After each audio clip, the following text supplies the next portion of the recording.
This month's endangered species video is on freshwater mussels. And these creatures are really awesome and underappreciated, as you're about to find out. One of the things that makes freshwater mussels really cool is actually how diverse they are. So freshwater mussels aren't actually a singular species. There are around 450 species worldwide and approximately 297 in the United States alone. But of those 297 species, approximately 3/4 are considered endangered, threatened, or of special concern. And 30 species that used to occur relatively recently in history are already extinct, and a lot are at risk of extinction. Um, Iowa is a good example of this. There used to be 55 species native to Iowa, but currently only about half of those can be found here today. One of the coolest things about freshwater mussels is actually their really unique life cycle. It contributes to the diversity we see in them, and I'll kind of explain why. So adult mussels are sedentary at the bottom of streams and rivers, and once they get their eggs fertilized, they need to distribute them like to different places, and to do this, they use a fish host. So once the eggs are fertilized, they develop into something called Glycidia larvae. But to get these Glycidia larvae inside of the fish host, they need the fish to actually make contact with them. So they develop these really cool adaptations called lures. So you see this kind of looks like a minnow, and they'll shake that around and move it like a fish to get the fish host to bite the specific part. And once that contact is made, the mussel will release the Glycidia larvae, and the Glycidia larvae will go into the fish's gills and clamp onto the gills. And when they're in the fish, they're actually considered parasitic, so they take the blood from the fish, but they're so small that it doesn't really harm the fish. And a lot of different mussels have many different fish hosts that they can use, but some of them can only use one particular fish, and a lot of them are very highly adapted to a particular fish species. And once the Glycidia are inside the fish, they stay there for a couple of weeks. Some of them stay there for maybe a whole entire year, and they develop into juvenile mussels. They're basically just mini adult mussels, and they'll fall out, and then they'll attach to the river bottom. And here are a few examples of the lures. Um, so here, this one I believe is supposed to mimic crayfish. This one's a minnow over here. Um, Here, I'll get a laser pointer. This one's a minnow over here. And this one over here is supposed to be insect larvae. And as you can see, all of these target different species. So this one targets bass, and so does this one probably. But this one targets smaller things like darters, so little fish. And here's a worm lure. So there's many different types of lures. These are just a few examples. And they get really, really precise. Some minnow lures actually mimic very specific species of minnow. And it's really awesome to think about because, a mussel has never seen a minnow and has no idea what a minnow looks like, but it copies it to a pretty exact amount, which is cool, just to show you how cool evolution is. These are two pretty cool examples. This type of mussel right here actually entices the fish, but then once the fish strikes, it will clamp down on the fish's face and inject the Glycidia, so as many as possible can get stuck in the gills. And then after a while, it will let the fish go. And this over here is actually a sac of Glycidia that's supposed to look like a little minnow or something, but it's attached to a literal fishing line of mucus, and it attaches to a mussel that would be like down here. And as you can see, it's targeting a bluegill over here. Another thing about mussels is the history. They've had a long history with humankind. They were highly valued in mound building tribes of the Midwest. They were used for food, making tools and pottery and jewelry. But in the late 1800s, they were used in the button industry. And in Iowa, there was 41 button factories. So they would take the buttons or take little holes from the shells and polish them to look like buttons, over as you can see over in this picture. And then they would use the soft tissue as animal feed. So here's one in Muscatine. that used to be.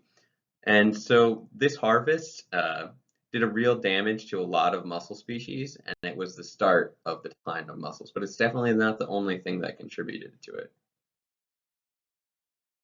So why should we care besides the fact that they're really cool animals?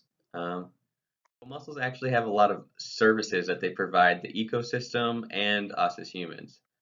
So one of those is that they help with water quality. As you can see over here, this is a tank with mussels and a tank without mussels. So mussels will, as their filter feeders, will take in all the water, around 10 gallons per day for a single mussel, and they'll filter the water through, taking the nutrients that they need, and then they actually deposit like sediments and stuff back to the ground. So they'll make water clearer and they'll filter out pollutants as well. So mussels are really, really key parts to water quality in a lot of river systems.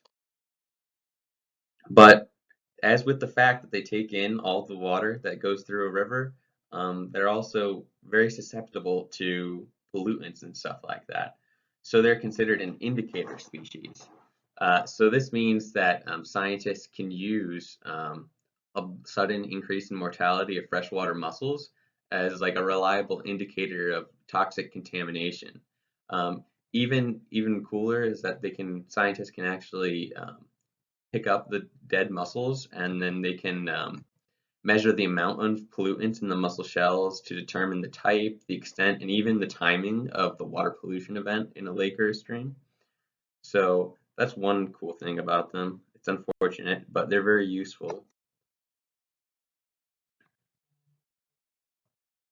And then another thing about mussels is that they provide habitat and food for a lot of other animals in the ecosystem.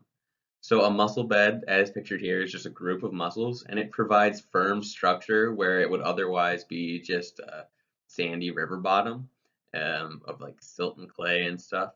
Um, but this stable little habitat, it can be home to a lot of different things, like it's a nursery or breeding grounds for a lot of like sport fish. And the algae that grows on top of them can be food for smaller fish and invertebrates, which in turn sustains more fish. Crayfish will even use the empty mussel shells as homes.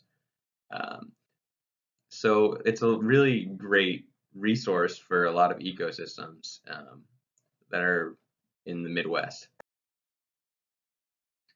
So here's some threats that mussels face, and as you can see by how many are actually endangered, they have a lot of threats facing them. One of them is siltation. So a lot of times, siltation will smother mussels, and so siltation is basically a bunch of like muck that gets clogged in a river, and it will cover the bottom of the river, basically smothering the mussels. Um, and siltation can occur through dredging or improper agricultural practices, and even construction in rural areas. Sorry, I say rural, I mean urban. Another pollutant or threat that mussels face is pollution. Things like herbicides and pesticides and toxic chemicals can become concentrated in their bodies. Like we said, they're filter feeders, so anything that goes into the water goes into them. So they'll have a lot of these pollutants that get concentrated in them and can be deadly. Another threat is damming. So dams will often change the dynamics of a lot of rivers. So if a mussel species in particular needs a certain type of habitat, maybe fast flowing water or a certain type of substrate, damming can alter those. So things that grow in fast flowing streams are not going to grow in the lakes that are created from dams. And also damming can impact fish hosts that they use to transport through Clachidia. So sometimes they can get locked off or blocked from them. And one other thing is invasive species. So a lot of you have probably heard of zebra mussels. Well, one thing that they do is they can compete with the mussels directly for habitat and food. The zebra mussels also will attach to pretty much anything, any hard surface. So as you can see in this picture here, the zebra mussels have attached all over this freshwater mussel and basically suffocate it by not allowing it to open and filter feed. But another thing to mention is that climate change is also going to be impacting freshwater mussels because a lot of the timing with the reproduction is temperature dependent. With all that being said, what can we do to help freshwater mussels? There's a few things. Basically, it comes down to improving water quality and um, stopping the spread of invasive species. So some things that can be done to improve water quality is buffer strips of like grasses and trees between land and streams so that they can filter out some of the chemicals and other pollutants. Good soil conservation practices so we can decrease siltation. Um, and you have to remind people that what goes down storm sewers often ends up in rivers and streams. So things you put on your lawns and stuff like that ends up most of the time in streams. And then finally, don't contribute to the spread of zebra mussels. So for people who are going fishing, you need to drain all the water from your boat and clean your trailer so you're not spreading invasive species. And that goes for things other than mussels too, um, like invasive plants and such. I hope you learned a little bit about freshwater mussels and have a little more appreciation for them now. Um, but there's some cool resources that I have attached to this video. Um, if you want to learn about freshwater mussels in Iowa, there's a little identification guide. And I've also included a link to a YouTube video that really shows the freshwater mussels lures in action. And it's really cool to see how well they mimic fish. So I hope you learned a little something, and thanks for listening.